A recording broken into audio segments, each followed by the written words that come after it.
సిద్దిపేట జిల్లా హుస్నాబాద్ పట్టణంలో ఉమ్మడి మెదక్, నిజామాబాద్, ఆదిలాబాద్, కరీంనగర్ పట్టభద్రుల నియోజకవర్గ కాంగ్రెస్ పార్టీ అభ్యర్థి నరేందర్ రెడ్డి ఆత్మీయ సమ్మేళనం నిర్వహించారు. ఈ కార్యక్రమంలో ముఖ్య అతిథిగా మంత్రి పొన్నం ప్రభాకర్ హాజరై మాట్లాడారు. తెలంగాణలో ముఖ్యమంత్రి రేవంత్ రెడ్డి నాయకత్వంలో జరుగుతున్న అభివృద్ధిని కార్యకర్తలు ప్రజలకు వివరించాలని తెలిపారు.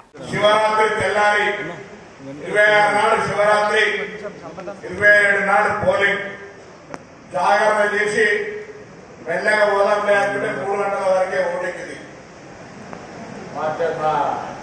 అయినా 1 గంట 3 గంటల దాకా పోలింగ్. మనం ఎన్నికల రాజకీయం మాట్లాడుకునే ముందు పోలింగ్ యొక్క అందరికీ తెలుసు. గ్రాడ్యుయేట్స్ అంతా పట్టభద్రులకు ఓటెక్కాయో కూడా తెలుసు. కానీ మనం ఓట్లు అడగాల్సిన వాళ్ళం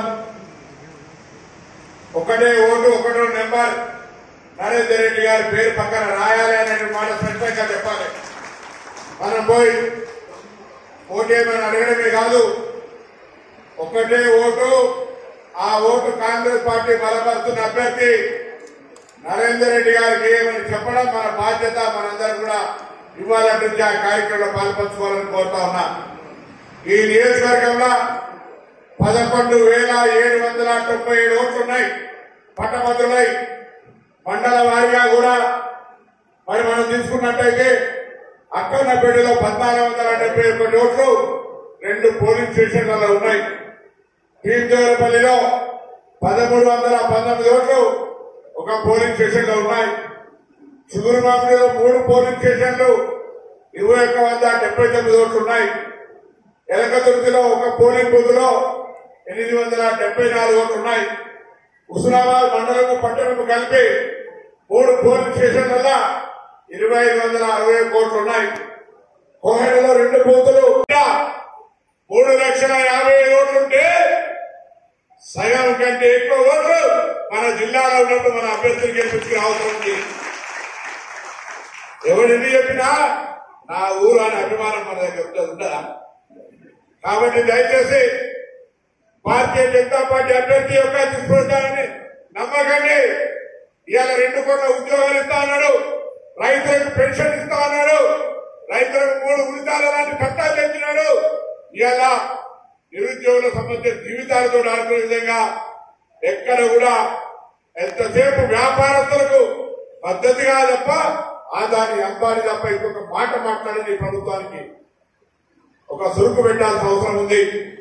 అదేవిధంగా ఇలా కాంగ్రెస్ పార్టీ పక్షాన 14 నెలల పాలనల 55,000 ఉద్యోగాలు ఇచ్చి, జాబ్ క్యాలెండర్ ఇచ్చి అనేక ఉద్యోగాలు ఇవ్వబోతున్నటువంటి ప్రభుత్వం ఇది. తప్పకుండా నిరుద్యోగ సోదరులు కావచ్చు, ఉపాధ్యాయ మిత్రులు కావచ్చు, ప్రభుత్వ ఉద్యోగులు కావచ్చు, ఎవరైనా పట్టభద్రులు ఉమ్మడి జిల్లాతో పాటుగా ఈ ఉత్తర తెలంగాణ 4 జిల్లాల్లో ఉన్న వాళ్ళంతా కాంగ్రెస్ పార్టీ బలపరుస్తున్నటువంటి అభ్యర్థి నరేందర్ రెడ్డి గారు విద్యా సంస్థల ద్వారా నాకంటే ఎస్ఆర్ఆర్ కాలేజీ 1 సంవత్సరం జూనియర్. నేను బిఏ చదువుతుంటే బిఎస్సీ ఎంపీసీ చదివేవాడు. ఆ విధంగా మ్యాథమెటిక్స్ మీద అనుభవంతో తన జీవితాన్ని ట్యూషన్ చెప్పుకుంటూ ఇలా కాలేజీలు కష్టపడి ఇంత స్థాయికి ఎదిగినాడు. చాలా సంతోషపడతాను నేను ఎప్పుడు. ఆ తమ్ముడిగా నేను అనేక సందర్భాల్లో ఇయ్యాల కాదు, నేను చదువుకున్న సందర్భం నుంచి ఇప్పటి వరకు ఆయన కాలేజీ పార్లమెంట్ సభ్యుడిగా గెస్ట్ గా వెళ్ళినప్పుడు కూడా ఇదే మాట చెప్పినాం. ఇలా కష్టపడి ఇక్కడికి వస్తే రకరకాల మంది రకరకాల మాట్లాడతారు.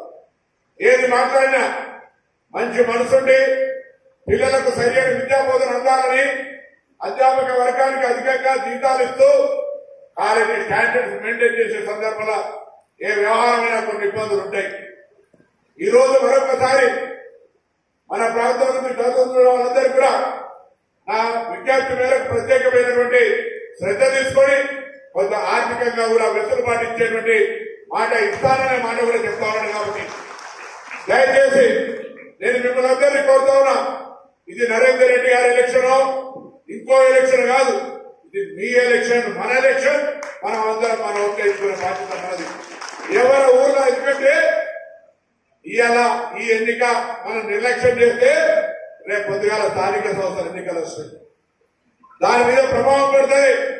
అందుకే ఇవాళ మన గ్రామాల్లో ఉన్నటువంటి పట్టభద్రులందరి ఒక్కరు కూడా పోకుండా జాగ్రత్తగా పట్టుకొని వాళ్ళందరితో ఓటు వేయించుకునే బాధ్యత ప్రతి గ్రామ శాఖ అధ్యక్షుడు, మండల స్థాయి నాయకుడు, మాజీ ప్రజా ప్రతినిధులు, యువజన కాంగ్రెస్ ఎన్ఎస్సీ నాయకులు, మహిళా కాంగ్రెస్ తో పాటుగా ప్రతి పార్టీ నాయకుల యొక్క బాధ్యత అనే మాట మనం చేస్తా ఉన్నాం.